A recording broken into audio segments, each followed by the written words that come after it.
Welcome back to the channel, everyone, in our next episode of Retro Movie Review Theater. Just the other day, I was touring the area of Fort Laredo and Fort Guadalupe in Puebla, Mexico, the place where 4,500 ill-equipped Mexican soldiers held back 6,000 heavily armed French as they attempted to take the city of Puebla under the direction of Napoleon III. This battle occurred on May 5, 1862, which is why we celebrate Cinco de Mayo. And that story brought me back to another piece of history about a battle for freedom, of an underdog struggle against overwhelming odds, and this week's choice for Retro Movie Review Theater, Braveheart. Probably the greatest, historically inaccurate story ever told, 1995's Braveheart, directed by and starring Mel Gibson, tells the tale of the life of William Wallace, a Scottish rebel, and does not come very close to who the real man actually was, or what the real story actually entailed. Even Mel Gibson himself was not convinced he could play the part of William Wallace, even floating names like Brad Pitt for the lead role because from what historical records we have of William Wallace, he was about 6 feet 5 inches tall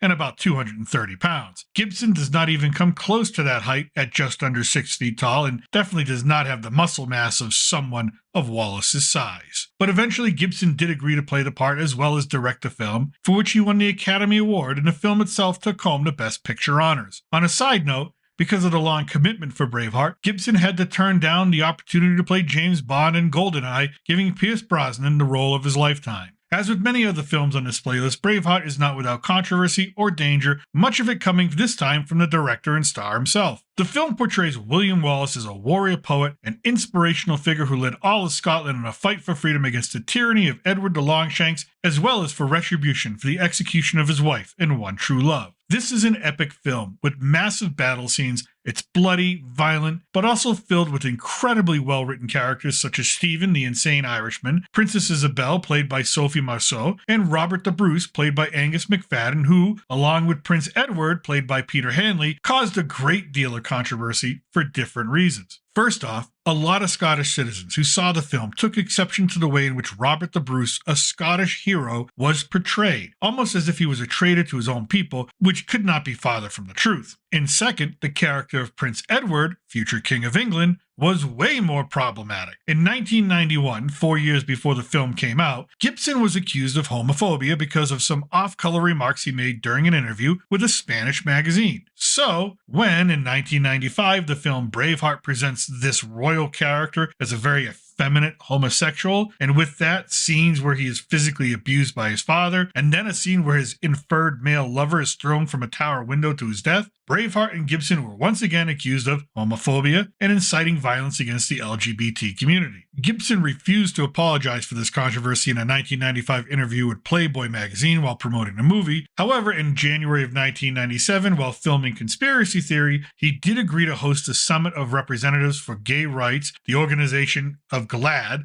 the Gay and Lesbian Alliance Against Defamation, on set. The leaders of GLAAD noted that they were quite disappointed that he did not apologize to them for the film's alleged homophobia. In a 1999 interview with the Daily Telegraph, Gibson acknowledged regret over his controversial 1991 interview, claiming he had been drinking vodka at the time and that his words had frequently been used to criticize him. But I don't think Mel should worry that much. Being drunk and culturally insensitive, I don't think it's going to come back to haunt him later on in life. Now, as far as the film is concerned, Gibson had to also tone down the battle scenes to avoid an NC-17 rating from the MPAA. The final version was rated R for brutal medieval warfare. Gibson and his editors initially had a film at 195 minutes, but the head of Paramount at the time requested Gibson cut the film down to 177 minutes. Now, according to Gibson in a 2016 interview with Collider, there is a 4-hour version of the film, and he would be interested in reassembling it if both Paramount and Fox are interested. So far, that hasn't happened. The Battle of Stirling, which is one of the first major battles to appear in a film, is actually called the Battle of Stirling Bridge, but don't worry, there's no bridge in the film. Moving on, it took 6 weeks to shoot this whole battle. Now, about 500,000 feet of film was used, which would be about 90 hours of total footage. It took 1,600 extras. Most of the members were from the Reserve Irish Army, and by the way, some of the hand-to-hand combat you see in the film is real because different companies within the Reserve Irish Army came from the same area, so rivalries were common. So yes, the Irish Reserve military were trying to beat the shit out of each other while filming these battle scenes. More so, a lot of the battles needed to be reshot because these Irish extras were also wearing sunglasses and wristwatches and forgot to take them off when Mel said roll them. However, more than anything else, the graphic violence, something Gibson would become known for later on in his film The Passion, required heavy edits. William Wallace's disembowelment was originally filmed in graphic detail, but was removed due to negative test audience reaction, and this was probably for the best, because the executioner and his henchmen hide Wallace's body from the camera. The actual torture filmed was emasculation and evisceration, a technique where the executioner cuts the groin of the victim with a knife to remove the testicles and the penis. The pelvis is then opened up and the intestines removed from the inside. The intestines are usually extracted from the body with a little wooden stick and twisted around it to cause severe pain and to make the victim confess the sins that he had been accused of.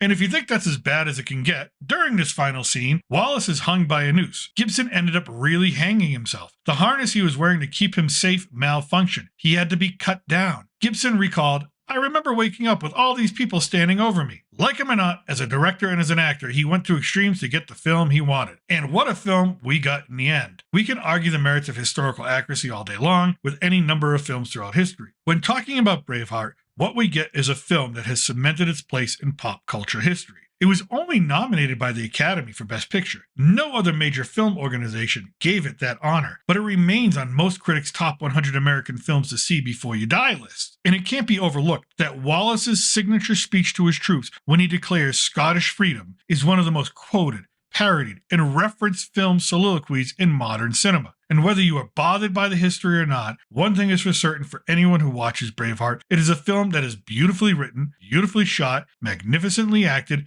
and a film that will leave you inspired. And I think it's best to conclude this look back at Braveheart by letting Mel Gibson himself sum it all up for us. Quote, "Some people said that in telling the story we messed up history. It doesn't bother me because what I'm giving you is a cinematic experience. And I think films are there to first entertain, then teach, then inspire. There probably were historical inaccuracies, quite a few, but maybe there weren't. Who's to say? Because there was very little history about the man. It wasn't necessarily authentic. In some of the stuff I read about him, he wasn't as nice as he was on film. We romanticized it a bit, and that's the language of film. You have to make it cinematically acceptable. Actually, he was a monster. He always smelled the smoke because he always burned people's villages down. He was like what the Vikings called a berserker. But we kind of shifted the balance a bit, because somebody's got to be the good guy, and somebody's got to be the bad guy. Every story has its own point of view. That was our bias. In this case, with the finished product being what it is, for me, one of my favorite films of all time, I have to agree with Mel. The idea that what Hollywood is there for is to entertain is a fleeting notion, especially now more than ever. Here we have a film about the human experience, of the human struggle for freedom, of good and evil, of love and loss, the tragedy of greed versus the sacrifice and service to others. And that's what I think. Let me know what you think in the comment section below. Where do you place this film in the annals of greatest ever made? Do you think it deserved the Best Picture win? And how important to you is historical accuracy and entertainment? And remember to check out my other retro movie reviews by clicking on the thumbnail at the end of the video. As always, thank you for watching, and remember,